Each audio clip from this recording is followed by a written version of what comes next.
அனைவருக்கும் வணக்கம். சிம்மராசினியர்களுக்கு எண்ணி 3 நாளில் இவை எதிர்பாராத ஒன்று நடந்தே தீரும்.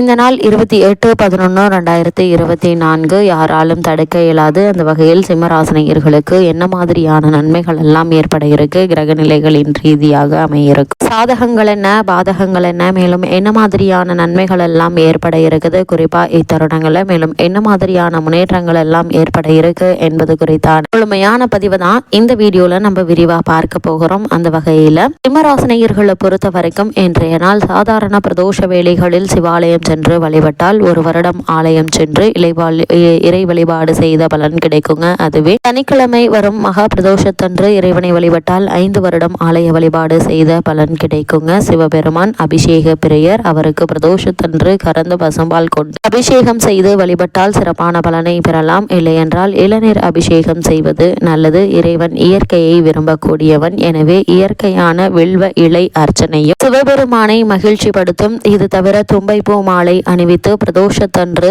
சிவனை வழிபட்டால் சகல தோஷங்களும் விலகும். பிரதோஷ தினத்தன்று அதிகாலையில் நீராடி திருநீர் அணிந்து சிவநாமம் ஆன நமச்சிவாய ஓதி உபவாசம் இருக்க வேண்டும். அன்று காலை முதல் பிரதோஷம் முடியும் வரை உணவு தவிர்த்து பிரதோஷ தரிசனம் முடிக்க வேண்டும். பின்னர் இரவு உணவு சாப்பிடாமல் இப்படி 11 பிரதோஷங்கள் விரதம் இருந்து சிவனை வழிபட்டால் சிவன் அருள் நிச்சயம் கிடைக்கும் என்பது நம்பிக்கை. மட்டுமில்லாமல் பிரதோஷ காலம் என்பது சூரியன் அஸ்தமனத்திற்கு முன் 3.25 நாளிகையும் சூரியன் அஸ்தமனத்திற்கு பின் 3.25 நாளிகையும் ஆகும். ஒரு நாளிகை என்பது 24 நிமிடங்கள். 1 மணிக்கு 2.5 நாளிகைகள் ஆக சராசரியாக மாலை 4 மணியிலிருந்து இரவு 7:30 மணி வரை பிரதோஷ காலம் உண்டு. சௌகரியத்திற்காக மாலை 4:30 முதல் 6 மணி வரை என சொல்லப்படுகிறது. பிரதோஷ விரதம் மேற்கொண்டால் திருமணம் கைகூடும், பிள்ளை பாக்கியம் கிடைக்கும், வறுமை விலகும், நோய்கள் நீங்கும், சகல காரியங்களில் வெற்றி கிடைக்கும், சகல சௌபாக்கியங்களும் தரக்கூடிய பிரதோஷ விரதம் ஆகும். பிரதோஷம் என்றால் பாவத்தை தொலைத்து கொள்ளும் வழிபாடாகும். பிரதோஷ காலத்தில் சிவபெருமான் ஆழகால விஷத்தை குறித்து உலகத்தை காத்தருளினார். விரதமிருந்து வழிபட்டால் சகல பாவங்களும் நீங்கி புண்ணியங்கள் சேரும், முக்தி கிடைக்கும். அது மட்டும் இல்லாமல் பிரதோஷம் என்றால் என்ன என்று பார்க்கும்போது இந்த பிரதோஷம் என்றால் பாவத்தை தொலைத்து கொள்ளும் வழிபாடாகும். அதாவது பிரதி பிளஸ் தோஷம் என்று பிரிக்கப்படுகிறது. இவற்றில் பிரதி என்றால் ஒவ்வொன்றும் எனவும் தோஷம் என்பது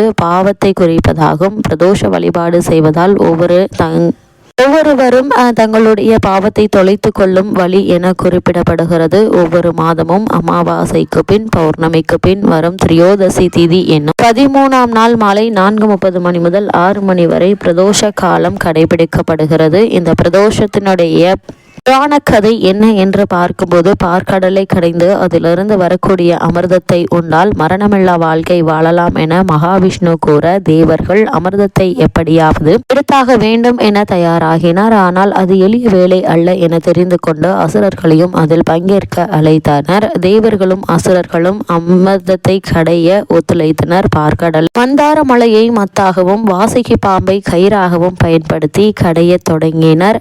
அந்த நேரத்தில் மந்தார மலை மண்ணுக்குள் பதிந்தது. உடனே மகாவிஷ்ணு ஆமையாக அதாவது கூர்ம அவதாரம் எடுத்து அந்த மத்தை தாங்கினார். தொடர்ந்து நீண்ட காலம் பார்க்கடலை கடைந்ததால் வாசுகி பாம்பு வலி தாங்க முடியாமல் விஷத்தை கக்கியது. அந்த காலகால விஷம் உலகின் பரவி மக்களுக்கு எந்த ஒரு தீங்கும் ஏற்பட்டுவிடக் கூடாது என்பதற்காக சிவபெருமான் அந்த ஆழகால விஷத்தை உண்டு இந்த அகிலத்தையும் காத்தருளினார். அதன் பின்னரே அமிர்தம் கிடைத்தது. அது மட்டுமில்லாமல் மற்ற நாட்களில் வரக்கூடிய பிரதோஷ நாளில் விரதமிருந்து வழிபாடு செய்வதை விட சனிக்கிழமைகளில் வரக்கூடிய சனி பிரதோஷ விரதம் மேற்கொண்டால் 1000 மடங்கு கூடுதல் பலன் கிடைக்கும் என்பது ஆன்மீக நம்பிக்கை. அது மட்டுமில்லாமல் சிவபெருமான் ஆழகால விஷத்தை உண்ட நாள்தான் இந்த திரியோதசி திதி. அது ஒரு சனிக்கிழமை. இதனால் மாதந்தோறும் 2 முறை வரக்கூடிய திரியோதசி திதியில் பிரதோஷமாக சிவபெருமானை நந்தி மூலமாக வணங்குகிறோம். அதனால்தான் சனிக்கிழமைகளில் வரும் பிரதோஷம் சனி மகா பிரதோஷமாக மிகவும் விசேஷமாக கொண்டாடப்படுகிறது. அது மட்டுமில்லாமல் இந்திரனுக்கு நிகரான செல்வாக்கும் கிடைக்கும். அன்றைய தினம் சிவபெருமானை வணங்கி தான தர்மங்கள் செய்து வர அளவற்ற பலன்கள் கிடைக்கும். எல்லாவற்றிற்கும் மேலாக இறைவனின் திருவடியில் இடம் கிடைக்கும் வகையில் முக்தி கொடுக்கும் வல்லமை உள்ளது என புராணங்கள் கூறுகின்றன.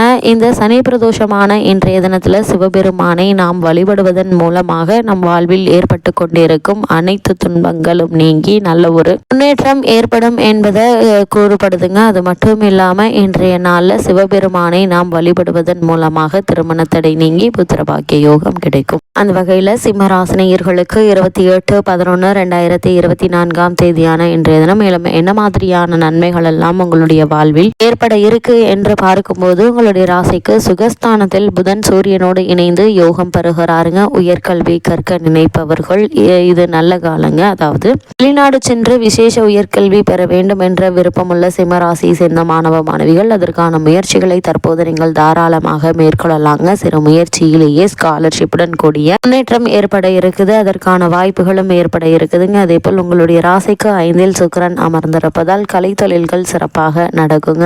ஆடை ஆபரண சேர்க்கை உண்டு. அது மட்டும் இல்லாம இந்த தருணத்தை பொறுத்தவரை வரைக்கும் வருமானம் நல்லபடியாகவே இருப்பதால கடன் வாங்க வேண்டிய அவசியமோ அல்லது பணத்தட்டுப்பாடோ ஏற்படுவதற்கான வாய்ப்புகள் இல்லை. சுப செலவுகள் ஏற்பட்டாலும் கூட அவற்றை சமாளிப்பதற்கான வருமானம் உங்களுக்கு இருக்குங்க. அதே போல் சிம்மராசினியர்களுக்கு கோவில் தரிசனம் உண்டுங்க. பெண்களால் முன்னேற்றம் ஏற்படக்கூடிய ஒரு தருணமாக தான் இந்த தருணம் அமைஞ்சிருக்குது. அதே போல் பூர்வீக சொத்து சம்பந்தமான பிரச்சனைகள் இருந்துச்சு அப்படின்னா அந்த பிரச்சனைகளுக்கு ஒரு தீர்வு கிடைக்க இருக்குது. ஒருவேளை வழக்குகள் நடந்து கொண்டு இருந்தாலும் கூட அந்த வழக்குகள்ல உங்களுக்கு சாதகமான தீர்ப்பு கிடைப்பதற்கான சாத்தியக்கூறுகள் அதிகம் இருக்குதுங்க. அதே போல் பிறகு பார்த்து கொள்ளலாம் என்று கைவிட்ட விஷயங்கள் கூட உங்களை தேடி வர இருக்குதுங்க. அதிகார வர்க்கத்தில் உள்ளவர்கள் உங்களுக்கு சாதகமாக உங்களுடைய முன்னேற்றத்திற்கு துணையாக இருப்பாங்க என்பதை கிரகநிலைகள் தெளிவுபடுத்துதுங்க. சிம்மராசினியர்களை பொறுத்த வரைக்கும் திருமண சம்பந்தமான முயற்சிகளை மேற்கொள்பவர்களாக இருந்தீங்க அப்படின்னா அந்த திருமண சம்பந்தமான முயற்சிகளில் ஏற்பட்டு வந்த தடங்கல்கள் தாமதங்கள் விலகி ஒரு முயற்சியிலேயே நல்ல ஒரு வரன் அமைவதற்கான சாத்தியக்கூறுகள் இருக்குதுங்க. காரணமே இல்லாமல் உங்களுக்கு மறுக்கப்பட்டு வந்த பதவி உயர்வு, ஊதிய உயர்வு, உத்தியோகத்தில் கிடைக்க வேண்டிய சலுகைகள் ஆகியவற்றை தற்போது நீங்கள் தாராளமாக எதிர்பார்க்கலாம் என்பதை கிரகநிலைகள் தெளிவாக அறிவுறுத்தது. மேலும் என்ன மாதிரியான விஷயங்களை நீங்கள் கவனமாக இருக்க வேண்டும் என்று பார்க்கும்போது உங்களுடைய ராசிக்கு சூரியன் 4ஆம் இடத்தில் இருப்பதாலும் அவர் உங்களுடைய ராசிநாதனாக இருப்பதாலும் உங்களுடைய பேச்சும் செயலும் தேவையற்ற விரோதங்களை வார்க்கும் என்பதால் கவனமாக இருக்க வேண்டிய ஒரு தருணமாக தான் இத்தருணம் அமைஞ்சிருக்குதுங்க. அதே போல் உடல் நல பிரச்சனைகள் ஏற்படுவதற்கான வாய்ப்புகள் இருக்கு. சிறு உடல் உபாதை என்றாலும் கூட உடனே மருத்துவரிடம் அணுகி அதற்கான சிகிச்சை எடுத்துக்கொள்வது நல்லதுங்க. பிறகு பார்த்து கொள்ளலாம் என்று விட்டுவிடாதீங்க. ஏன்னா அதனால் தேவையில்லாத வீண் வரைய மருத்துவ செலவுகள் ஏற்படுவதற்கான வாய்ப்புகள் இருக்கு. அதே போல் கலைஞர்களை பொறுத்த வரைக்கும் வாய்ப்புகள் கிடைக்கும் என்றாலும் கூட அது கடைசி நேரத்தில் கைவிட்டு போய்விடும் என்பதால் விழிப்புணர்வோடு இருக்க வேண்டுங்க. கிடைக்கக்கூடிய சந்தர்ப்பங்களை சாதகமாக பயன்படுத்திக் கொள்வது உங்கள் கையில தாங்க இருக்கு. தொழில் போட்டிகள் ஏற்பட்டு நிம்மதி குறையுங்க. பண சம்பந்தமான விஷயங்கள்ல விழிப்புணர்வோடு இருக்க வேண்டுங்க. கொடுக்கல் வாங்கல் விவகாரங்கள் ஏற்படுவதில் பிரச்சனைகள் ஏற்படும். அதனால் பணம் கொடுக்கல் வாங்கல்ல அதிக கவனம் தேவைங்க. உங்களுடைய ராசிக்கு 12ஆம் இடத்தில் செவ்வாய் நீச்சத்தில் இருப்பதால் ரியல் எஸ்டேட், வீடு கட்டுதல் முதலிய துறைகளில் பிரச்சனைகளும் பின்னடைவும் ஏற்படுவதற்கான வாய்ப்புகள் இருக்கு. அதிக கவனம் தேவைங்க. சிம்மராசினியர்களுக்கு கிரகநிலைகளின் ரீதியாக கூறப்படும் பரிகாரம் என்ன என்று பார்க்கும்போது பிரதோஷ விரதம் மேற்கொள்ளுங்க. சிவபெருமானை வழிபடுவது எண்ணற்ற நன்மைகளை உங்களுடைய வாழ்வில் ஏற்படுத்தி கொடுக்கும்.